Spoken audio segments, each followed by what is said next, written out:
ஓம் ஸ்ரீ குருப்யோ நமः.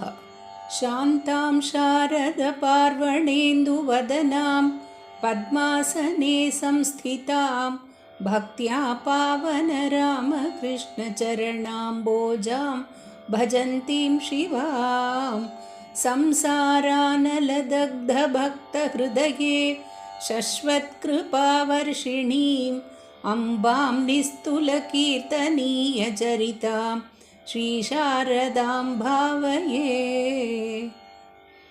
அம்மா தொடர்கிறாள். ஈச்சம்பழத்தை சாப்பிட்டு சாருவின் இச்சை பூர்த்தியாயிற்று. நகையை மறந்து சமாதானம் அடைந்தாள். ஆனால் அவளது சிற்றப்பா ஈஸ்வர முகர்ஜி சமாதானம் அடையவில்லை. எள்ளுருண்டையாக குதித்தார் அவர். ஏதோ நீங்களே தான் நகை போட்டிருக்கேள்னு நினைச்சுட்டு இருந்தோம், ஏமாத்தி புட்டேளே.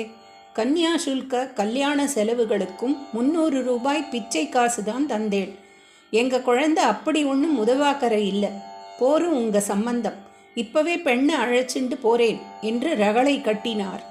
சாரதாமணியை உப்பு மூட்டை தூக்கி கொண்டு கிளம்பிவிட்டார் சிற்றப்பா. அடா ராமு, அடே கதாயி, சம்பந்தி பிராமணர் கோவிச்சுண்டு போறாரேடா, போய் சமாதானப்படுத்தி அழைச்சிண்டு வாங்கோடா என்று கதவு இடுக்கிலிருந்து குரல் கொடுத்தாள் சந்திரா. ராமேஸ்வரர் அசையவில்லை. கதாயி இடித்த புலியாக அமர்ந்திருந்தார். சங்கடப்படும்படியா ஒண்ணுமே நடக்கலையேம்மா, கல்யாணம் என்கிறது தீர்ந்து போன விஷயந்தானே, அது இல்லைன்னு அவளாலே மாற்றிவிட முடியாதொன்னோ என்று நிம்மதியாக நிதானமாக கேட்டார்.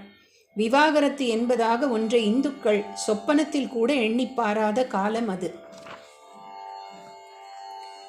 தம்பி செய்த காரியம் ராமச்சந்திர முகர்ஜிக்கு பிடிக்கவில்லை.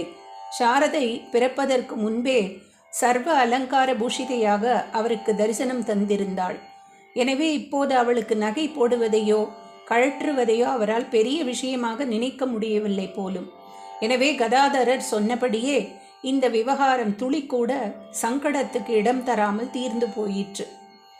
1860ஆம் வருடம் டிசம்பர் மாதத்தில் கதாதரர் ஜெயராம்பாட்டிக்கு 2ஆம் முறையாக சென்றார். சாரதைக்கு 7வது பிறந்த தினம் வந்தது. வங்கத்து வழக்கப்படி மாப்பிள்ளை கதாயி வேட்டகம் சென்றார். சாரு தன் அகத்துக்காரரை பார்த்து இப்போது சுமார் 1.5 வருடமாயிருந்தது. ஆனாலும் அவளுக்கே இனம் தெரியாத வகையில் அவரை பற்றி ஒரு புனித நினைவு அவளுள் கமழ்ந்து கொண்டே இருந்தது. கதாயி வீட்டுக்குள் வந்தாரோ இல்லையோ, ஏதோ ஒரு ஆவேசம் சாரதையை பற்றி கொண்டது. யாரும் சொல்லாமலே அந்த குழந்தை ஒரு கும்பம் நீர் கொணர்ந்தாள். பதியின் பாதங்களை கழுவி தலையில் புரோக்ஷித்து கொண்டாள். அம்மா என்று ஆஸ்வாசத்துடன் கதாயி விஷுப்பலகையில் அமர்ந்து கொண்டவுடன் சாரு தானாகவே விசிறியை தூக்கி கொண்டு போய் அவருக்கு விசிறலானாள். ஊர் பெண்டுகள் எல்லாரும் வந்து சூழ்ந்து கொண்டு கேலி பேசினார்கள். முளைச்சு 3 இலை விடல இந்த சாரு செய்கிற முட்சட்டை பார்த்தேளா, அகமுடையானுக்கு சொக்கு பொடினா போடுறா. தூய கதாயி இந்த தமாஷை ரசித்தார். 3 இலை விடாத குழந்தையா அவ? கதாதர பட்டாச்சாரியாருடைய தர்ம பத்தினியாக்கும். டே ஹிருதே, உனக்கு மாமியடா அவள், விழுந்து நமஸ்காரம் பண்ணு என்றார்.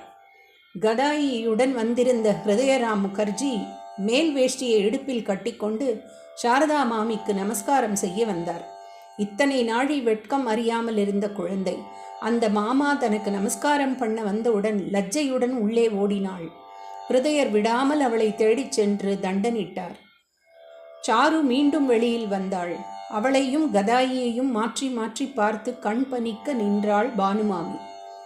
பரம பக்தி வாய்ந்த பானு ஜெயராம்பாட்டிக்கே மாமி. ஹிருதயராம், நீங்கள் பாக்கியசாலி. உறவு முறையை வச்சுண்டு சாரதாவை நமஸ்காரம் பண்ணிவிட்டேன்.